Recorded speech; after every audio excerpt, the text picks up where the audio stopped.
Hello friends, आज हम लोग इस वीडियो के अंतर्गत एक्सरसाइज 2.3 क्लास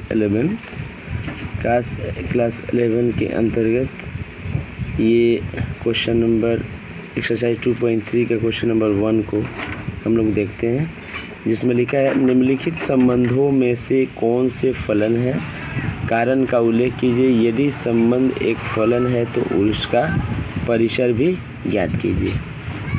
जिसमें हम ये फलन के रूप में ये जो मान है इसको देखते हैं, जिसमें लिखा हुआ है 2, 1, 5, 1, 8, 1, 11, 1, 14, 1 और 17, 1।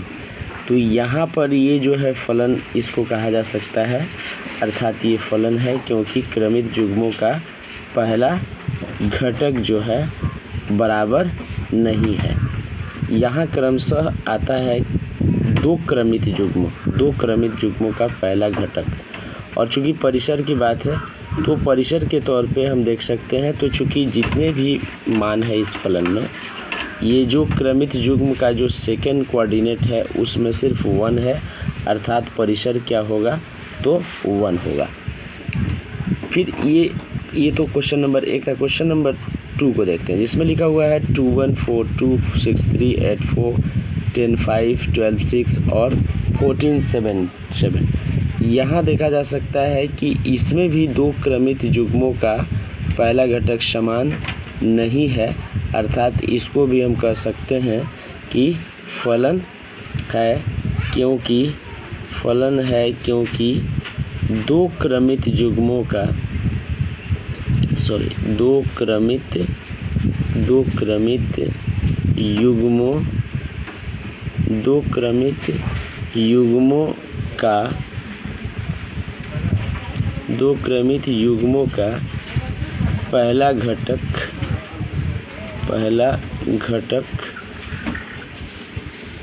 पहला घटक बराबर नहीं है या समान नहीं है।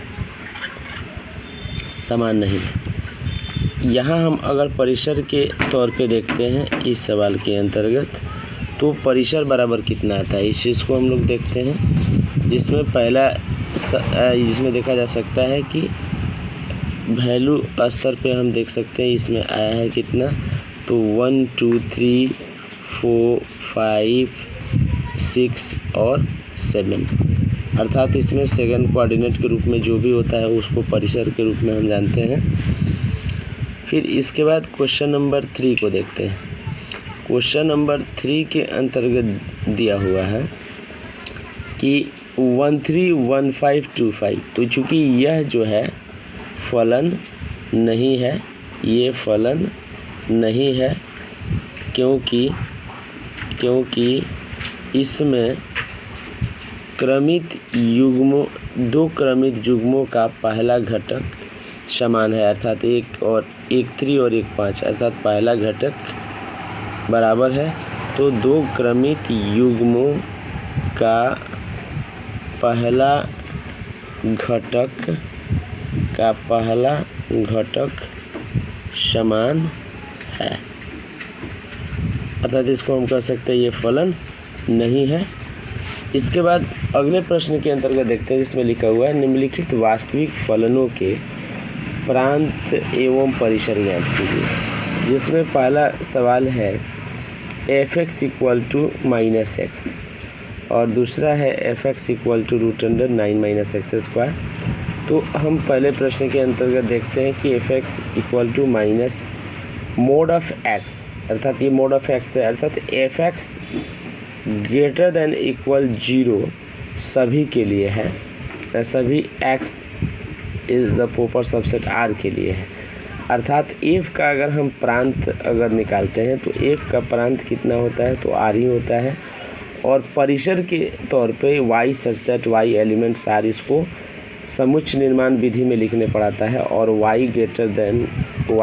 Is less then 0।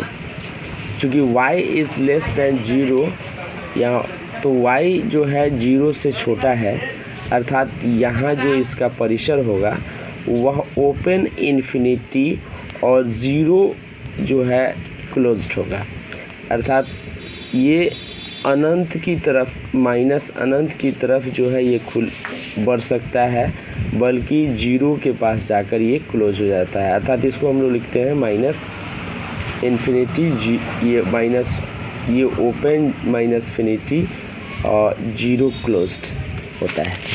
इसके बाद अगले प्रश्न के अंतर्गत देखते हैं, इसी में का दूसरे प्रश्न है जिसमें लिखा हुआ है f(x) = 9 - x²।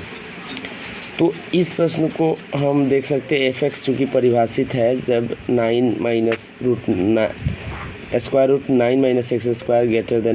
> 0, यहाँ greater than equal to 0 greater 0, अर्थात 9 - x² ग्रेटर 0 और फिर 9 ग्रेटर x² और फिर x² है तो ये जो है बाएं साइड में आया, चूँकि दाएं साइड से बाएं साइड में आएगा तो ये पता चलेगा कि रूट हो जाएगा, अर्थात ये 3 अर्थात ±3 और ये ग्रेटर ये और लेस देन x भी इसको बोला जा सकता है। इस प्रकार f का प्रांत जो होगा वह -3 ग्रेटर देन इक्वल x और ग्रेटर देन इक्वल 3, जो x is the element of r है और f का परिसर के तौर पे माना जा सकता है कि y is for greater than equal 3 and y is greater than equal to 0, अर्थात y such that y less than equal r and 0 less than equal y is less than equal 3 होता है, 3 है, अर्थात ये जो है परिसर जो है ये हुआ। अगला सवाल है कि एक फलन f(x) = 2x - 5 द्वारा परिभाषित है, 2x - 5 द्वारा परिभाषित है, जिसमें निम्नलिखित के मान ज्ञात करना है। इन प्रश्नों को हम देखते हैं। इस प्रश्न के अंतर्गत सिर्फ इसमें चूँकि क्या होता है कि हम सिर्फ मान रख देते हैं, जैसे पहले सवाल के अंतर्गत दिया हुआ है चूँकि f(x) = कितना, तो 2x - 5 है, तो यहाँ से हम निकालेंगे, जब f0 निकालेंगे तो f0 बराबर होगा 2 × 0 - 5, अर्थात 0 में से 5 को घटाएंगे कितना होगा, -5 होगा।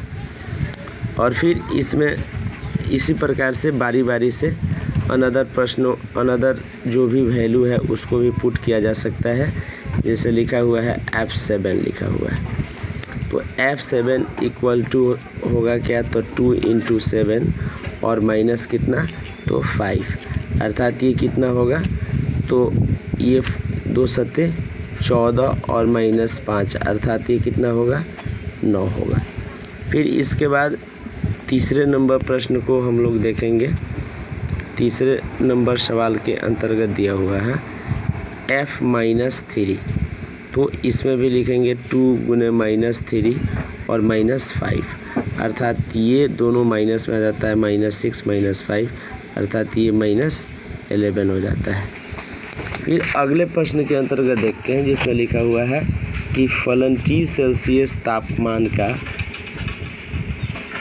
इसको हम लोग अगले वीडियो में फिर इन प्रश्नों को जानेंगे। Thank you.